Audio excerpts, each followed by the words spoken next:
Hi, I'm Sirio. I'm from Podemos here in London. And I have to say, it is a bit of a novelty to me to be speaking as a member of a political party, because I've been involved in different forms of social and political activism for years. I've marched, I've demonstrated, I've complained, I've shouted, I've picketed, I've occupied places, I've been dragged out of places, but I had never thought I'd be part of a political party. And the thing is, that's actually the norm in Podemos. Most people who've got involved had never been part of party politics before. And quite a few hadn't even been involved in activism. And that's already telling you quite a lot about how different Podemos is to most other parties. And the fact is, when you think about it, what's happened the last year in Spain is quite extraordinary. Podemos was formed only 13 months ago. In 5 months, and with the tiny, entirely crowd-funded budget, got 5 MEPs in the European election. Soon after, it was already polling first in terms of direct polling intention for the national elections. And it's been doing so far above the traditional parties, 4 months. And not only that, it's no overstatement to say it's completely changed the political arena in Spain. At different levels, it's put topics on the table which were not discussed before, but it's also changed the nature of political discussions, because suddenly when you have a party that doesn't talk to people as if they were stupid, everybody else has had to rise up the game as well. So for the first time in years, we have debates with actual content, which is something quite new to us. But the most important thing is people are excited about politics in a way I had never seen before. You go back home, and then people in the houses, on the streets, on bars, they're talking about politics. That had never happened before. And not only talking, but they're excited. They feel the vote matters, that finally people can have an influence on what happens in government. And that would have been unthinkable a few years ago. So because today is about how we achieve change, what I'd like to do is to reflect a bit about how we got here, how we went from being one of the most apathetic countries to one where citizen engagement, participatory politics are radically changing the nature of democracy and how the state works in Spain. And to do this, I have to go back to 2011, far before Podemos was created. By then, the devastating effects of the socialization of the financial crisis are already quite evident in terms of unemployment, rising inequality, cuts in welfare, in healthcare, in education, evictions for unpaid mortgages.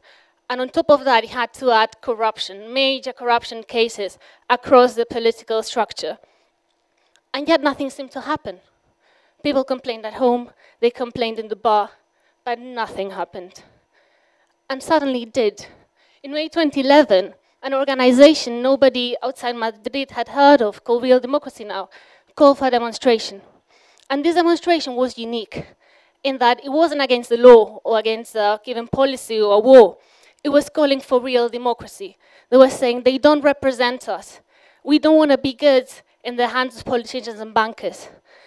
And this demonstration was really well attended, which in itself is remarkable given how unusual it was. But the truly extraordinary thing happened afterwards. A few people, right just after the demonstration, tried to set up tents in one of Madrid's main squares. And remember, this is far before Occupy was even thought of.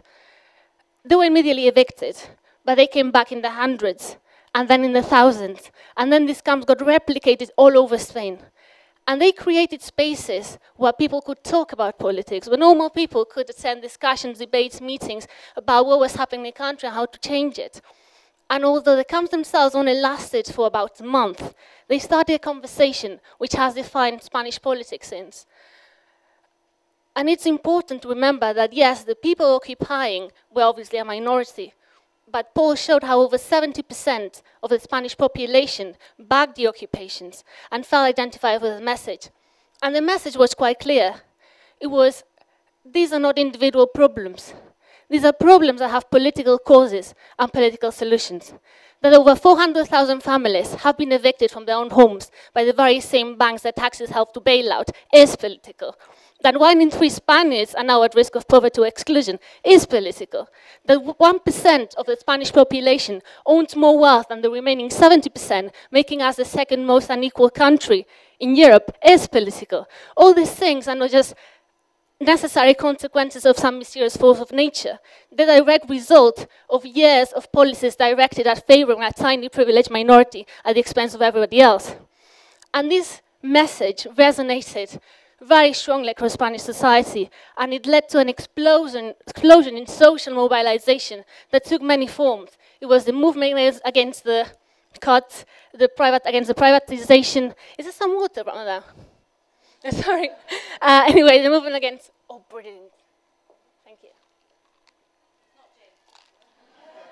That's it. Sorry, the movement against the cuts, the privatization of healthcare, of education, the platform against evictions, all of this, and they achieved absolutely amazing things. Some doctors locked themselves in a hospital together with the nurses and stopped the privatization of the whole hospital. Hundreds of evictions were stopped because neighborhoods physically showed up the day of the eviction to prevent the family from being thrown out. So this was absolutely amazing and empowering and brilliant. And while all of this was happening, we had general elections, and the Conservatives won by overwhelming majority. And these were this was the party that had been spearheading the cuts.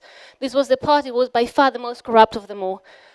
So you can imagine how depressing this was, because we were starting to think, what's the point of what we're doing? We might stop the privatization of one hospital, we might stop one family from living rough, but what's the point if we don't change the system?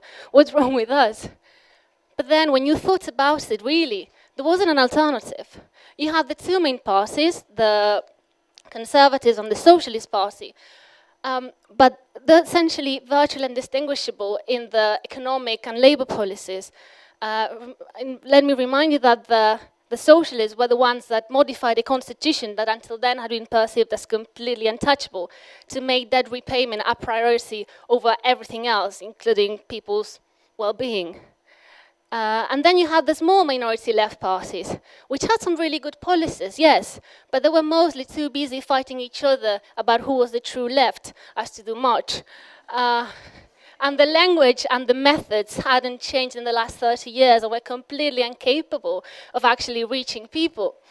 So, yeah, not much of an alternative there either.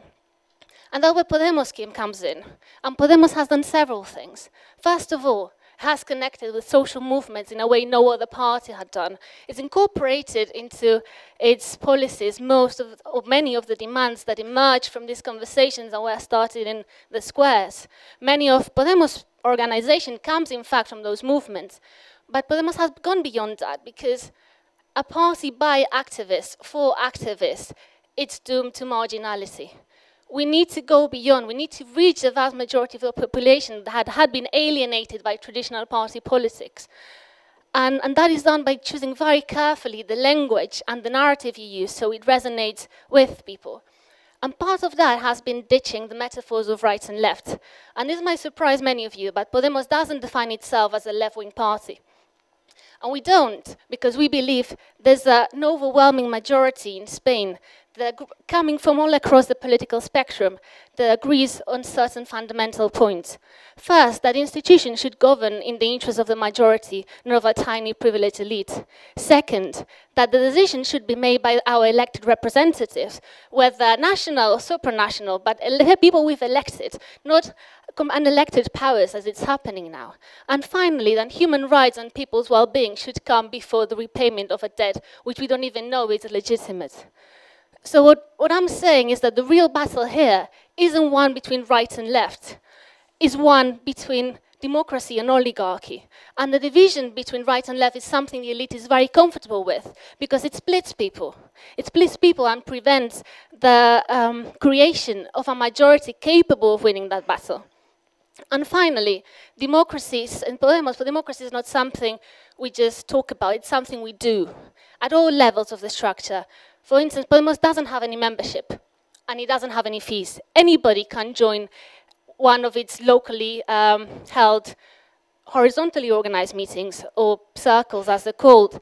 The organization of the party itself was defined openly in over a 2-month-long process last autumn, in which anybody, again, anybody who's interested could submit proposals for documents of ethical, political, or organizational principles. These documents were then voted, again, by anybody who wanted to be involved. And then anybody could present themselves as candidates to fill the positions described in the winning document.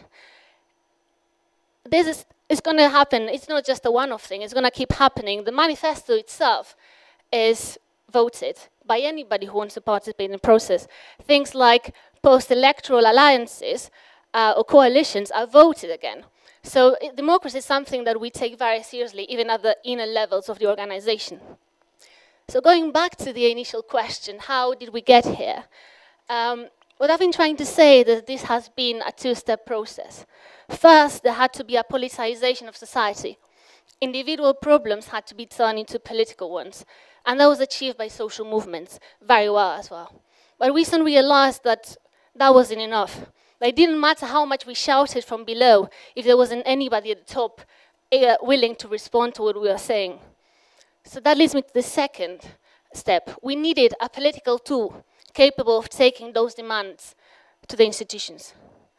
And for that, we needed to not just connect with those demands, but also reach to the further population that have been involved in the political process before, respond to their demands, and be able to construct a popular majority beyond traditional labels, capable of demonstrating that the power of the people should come before that of corporate capital, that we can take back the institutions and put them at the service of people. And that's why people like me who never considered the remote possibility of potentially joining a political party got involved. Because things were going bad, we're going to get worse. And the people who brought us here, the politicians that failed us over and over again, we're not going to be the ones solving this problem. If we wanted change, we had to construct it ourselves. And that's what Podemos is in essence, is a movement of ordinary people doing extraordinary things. And I really hope in the coming months you'll get to see how extraordinary some of these things will be. So thank you.